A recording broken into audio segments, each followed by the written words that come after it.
అందరికీ నమస్కారం. Welcome to Suman TV.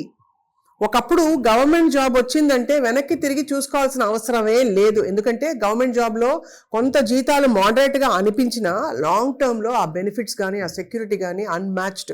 Private రంగంలో ఇవాళ కూడా మనకి కుప్పలు తెప్పలుగా ఉద్యోగాలు అవకాశాలు పెద్ద పెద్ద జీతాలు వచ్చి పడినా కూడా ఇవాళకి కూడా పిల్లవాడికో గవర్నమెంట్ జాబ్ ఉందంటే తల్లిదండ్రులకి చాలా రిలీఫ్.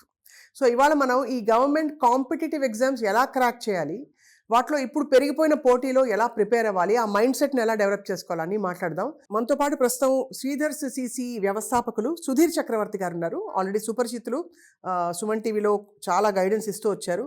సుధీర్ గారు నమస్కారం అండి. నమస్కారం అండి. స్వామి మాల్లో ఉన్నారు. మీకు స్వామి చరణం. స్వామి శరణం. యా. సో ఇదొక యజ్ఞం, విద్యార్థుల్ని నిత్యం తయారు చేయడం ఒక యజ్ఞం.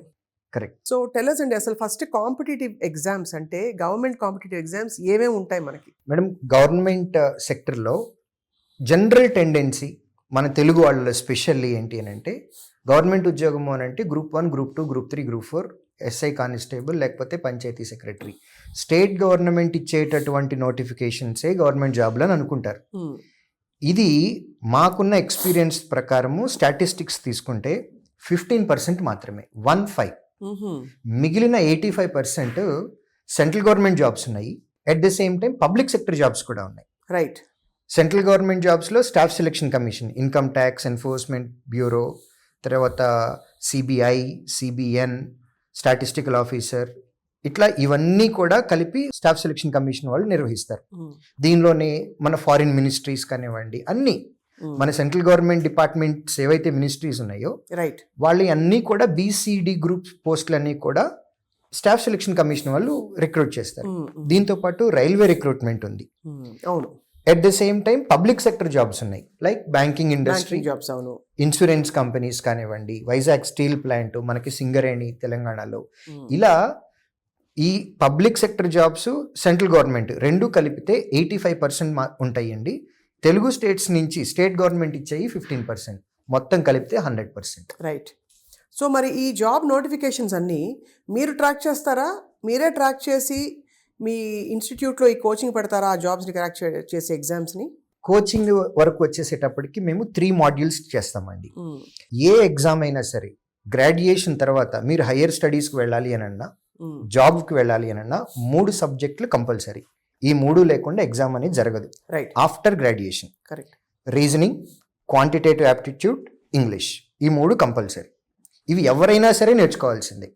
Weather you want to go for higher studies or you want to apply for any exam, for that matter software jobs కానీ ప్రైవేట్ జాబ్స్ కానీ రాయాలన్నా కానీ ఈ స్కిల్ కావాల్సిందే. దీంతో పాటు జనరల్ స్టడీస్ కూడా చదువుకున్నారు అని అనుకోండి, రైల్వే ఎగ్జామ్స్ రాయొచ్చు. రైల్వేలో అడ్వాంటేజ్ ఏంటి అని అంటే ఇంగ్లీష్ ఉండదు.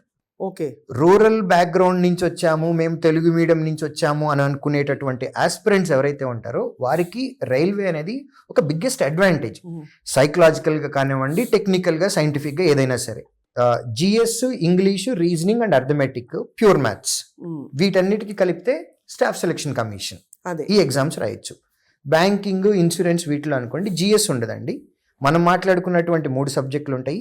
కరెంట్ అఫైర్స్ ఉంటుంది, రెస్పెక్టివ్ సబ్జెక్ట్ నాలెడ్జ్ ఉంటుంది. Respective subject knowledge meaning banking exams అయితే బ్యాంకింగ్ అవేర్నెస్ ఉంటుంది, ఇన్సూరెన్స్ ఎగ్జామ్స్ అయితే ఇన్సూరెన్స్ అవేర్నెస్ ఉంటుంది. రైట్. సో ఇవి కామన్ సబ్జెక్ట్స్ అండి. ఇవన్నీ కనుక నేర్చుకున్నట్లయితే ఇండియాలో లీవింగ్ సివిల్ సర్వీసెస్ ఎగ్జామ్స్ మన తెలుగు స్టేట్స్లో వచ్చేటటువంటి గ్రూప్ 1, గ్రూప్ 2, గ్రూప్ 3, గ్రూప్ 4 ఇవి తీసేసిన తర్వాత ఒక గ్రాడ్యుయేట్ 99 నోటిఫికేషన్స్కి ఎలిజిబిలిటీ. అబ్బా. 99 నోటిఫికేషన్స్కి ఒక గ్రాడ్యుయేట్కి ఎలిజిబిలిటీ ఉంది. ఈ 99లో ఎవ్రీ ఇయర్ ఆన్ అన్ యావరేజ్గా 45 to 50 నోటిఫికేషన్స్ వస్తున్నాయి. ఈ అన్ని నోటిఫికేషన్స్కి కలిపి యావరేజ్గా ఒక గ్రాడ్యుయేట్కి 1,50,000 వేకెన్సీస్ అనేవి వస్తున్నాయి. ఐ రిపీట్, 1,50,000 ఉద్యోగాలు యావరేజ్గా వస్తున్నాయి అనండి. ఇదేదో ఒక సంవత్సరం వచ్చి రెండో సంవత్సరం రావట్లేదని కాదు. మేము 10 సంవత్సరాల క్రితం లాస్ట్ 10 years యావరేజ్ తీసుకున్నాము. It is close to 1,45,000+. Wow, అసలు నమ్మశక్యంగా లేదు. ఇది జనరల్గా ఎందుకు నమ్మలేకపోతున్నాము అని అంటే, మనకి ఇప్పుడు తెలుగు స్టేట్స్లో ఉన్నటువంటి ఏంటి అని అంటే, గవర్నమెంట్ ఉద్యోగం అన్న వెంటనే టీఎస్పీఎస్సీ నుంచి కానీ ఏపీపీఎస్సీ నుంచి కానీ నోటిఫికేషన్ వస్తే గవర్నమెంట్ జాబ్ వచ్చిందని ఫీల్ అవుతాం. అదే టీచర్ ఉద్యోగాలకి వాటికి కూడా. ఎగ్జాక్ట్లీ. డిఎస్సి కదా. Notification, SI notification, constable constable notification. Notifications ఉద్యోగాలు, అది భర్తీ కాలేదు, ఇది భర్తీ కాలేదు, నోటిఫికేషన్ ఇవ్వలేదని చూస్తున్నాం తప్ప ఎస్ ఈ మిగిలిన అవకాశాలని మనం అందిపుచ్చుకోవట్లేదు. Yes exactly. రైట్ సో దిల్సుఖ్ నగర్లో కానివ్వండి, అశోక్ నగర్లో కానివ్వండి, చాలా మంది గ్రాడ్యుయేట్స్ వాళ్ళని చూస్తే మాకు చాలా బాధేస్తూ ఉంటుంది. ఎందుకంటే నోటిఫికేషన్స్ కోసం ఫైట్ చేస్తూ ఉంటున్నారు. They are keeping their life in to risk. Right. ప్రతి మనిషికి కూడా 21 నుంచి 25 సంవత్సరాల పీరియడ్ ఏదైతే ఉంటుందో దట్స్ అ గోల్డెన్ పీరియడ్ స్వప్న గారు. అవును.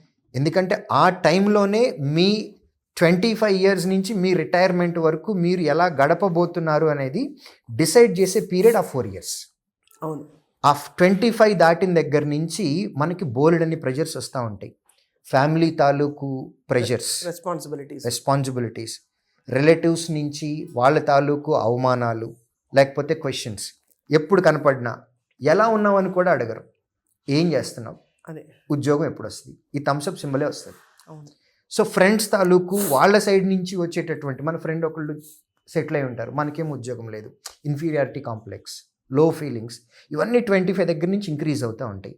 21 to 25 ఇయర్స్ ఏజ్ గ్రూప్ గ్రాడ్యుయేట్కి 99 నోటిఫికేషన్లకి ఎలిజిబిలిటీ ఉంది.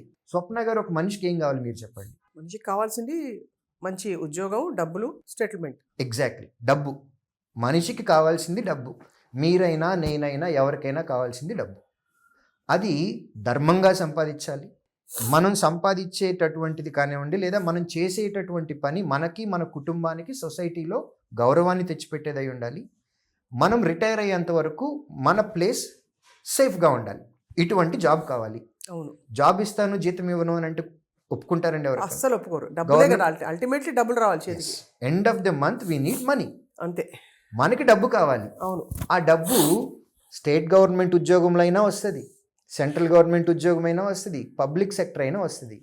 సో మిగిలిన రెండు కూడా ఉన్నాయి. తెలుగు ప్రజలు, తెలుగు ఆస్పిరెంట్స్ దీ పాయింట్ని గనక ఐడెంటిఫై చేసుకొని అన్ని నోటిఫికేషన్స్కి అప్లై చేయటం కనుక మొదలు పెడితే ఖచ్చితంగా 1 year లోపు ఉద్యోగం గ్యారంటీ వస్తుంది. రైట్. ఇప్పుడు నేను ఒక పెద్ద ల్యాప్స్ ఇన్ ద సిస్టమ్ అంటాం కదా, నేను తెలుసుకుంటుంది ఏంటంటే, నిజంగా ఫస్ట్ టైం ఇది ఇంటర్వ్యూ కోసం చెప్పట్లేదు, నిజంగా చెప్తున్నాను. మనం చాలా ఉద్యోగాల అవకాశాలని మనం అసలు గమనించట్లేదు, పట్టించుకోవట్లేదు. రెండోది, ఏవో పడని వాటిని పట్టుకుని అవి రాలేదనో పడట్లేదనో నిరుత్సాహపడిపోయి నిరుద్యోగులుగా ఉండిపోతున్నారు. మూడోది, ఒకవేళ అర్నెస్ట్గా వీటిని ట్రై చేస్తే చాలా వరకు అన్ఎంప్లాయ్మెంట్ భర్తీ అయ్యి ఒక సెక్యూర్ ప్లేస్లోకి వెళ్ళే అవకాశాలు మనకు ఉంటాయి.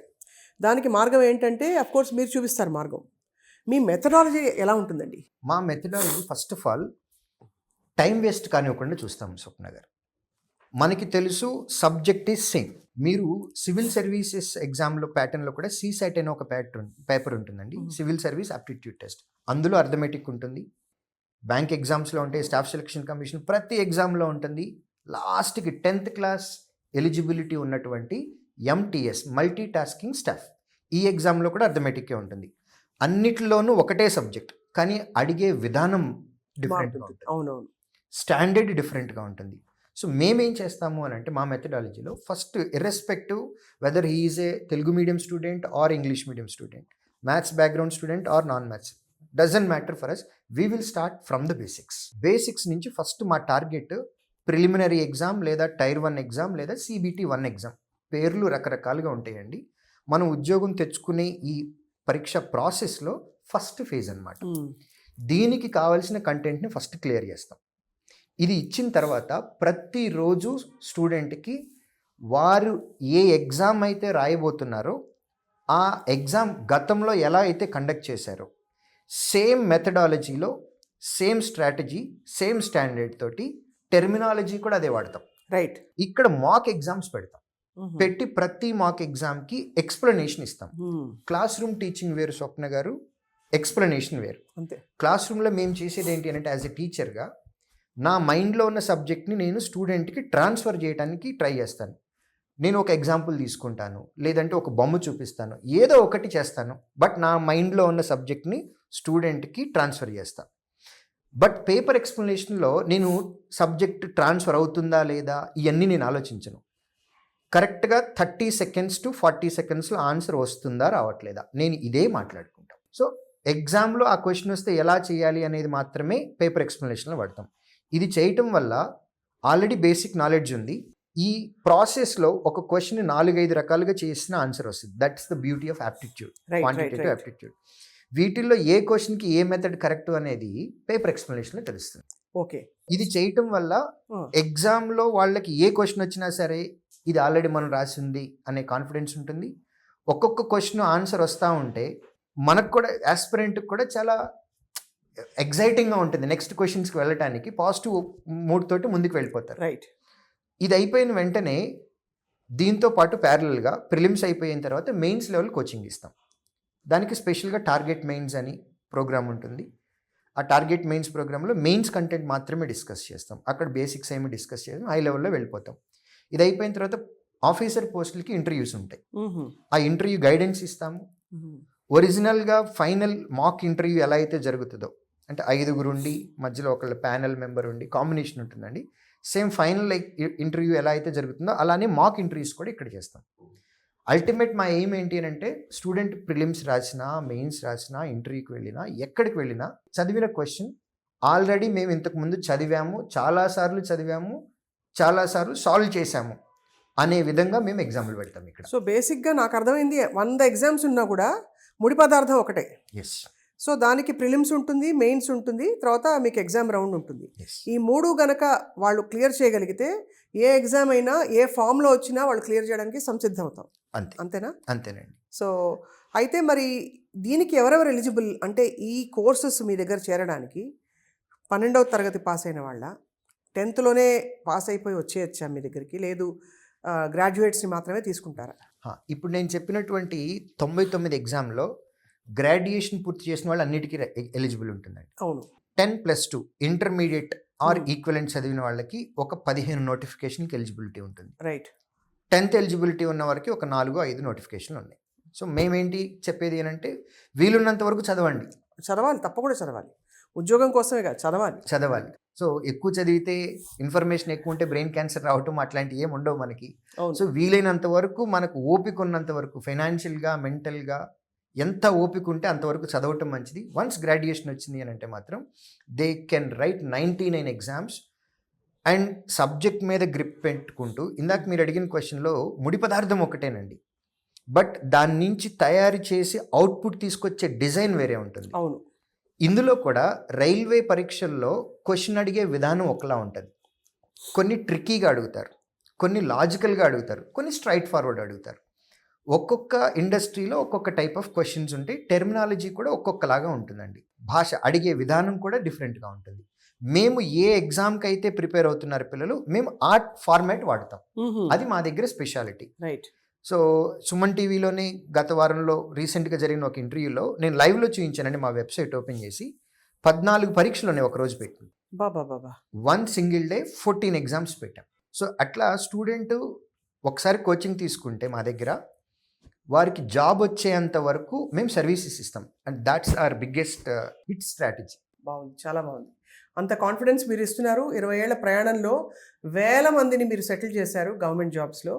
అండ్ ఇంకా రాబోయే జనరేషన్ కూడా ఐ థింక్ తప్పకుండా ఈ కొత్త పాసిబిలిటీకి ఓపెన్ అయితే ఐ థింక్ అందరూ ప్రైవేట్ సెక్టర్ వైపు చూస్తున్నారు కాబట్టి ఇటువైపు ఆలోచించని వాళ్ళు ఈ కొత్త పాసిబిలిటీ చూడాలని చెప్పి మేము కూడా సూచిస్తున్నాము. తప్పకుండా సుధీర్ గారు, మీ presence and your information has really opened a lot of minds ఇవాళ. తప్పకుండా రాబోయే రోజుల్లో మళ్ళీ మీతో ఒక లాంగ్ కాన్వర్సేషన్, అసలు నోటిఫికేషన్స్ అన్నీ దగ్గర పెట్టుకుని ఎన్ని ఉద్యోగాలు ఉన్నాయి, ఒక్కొక్క ఎగ్జామ్ తాలూకు విషయం ఏమిటి, అసలు ఏం కావాలి వాళ్ళకి, ఎలాంటి క్వాలిఫికేషన్, స్కిల్ సెట్స్ ఉండాలి మాట్లాడదాం. డెఫినెట్గా. థ్యాంక్ యూ సో మచ్ అండి. Thank you. నమస్కారం.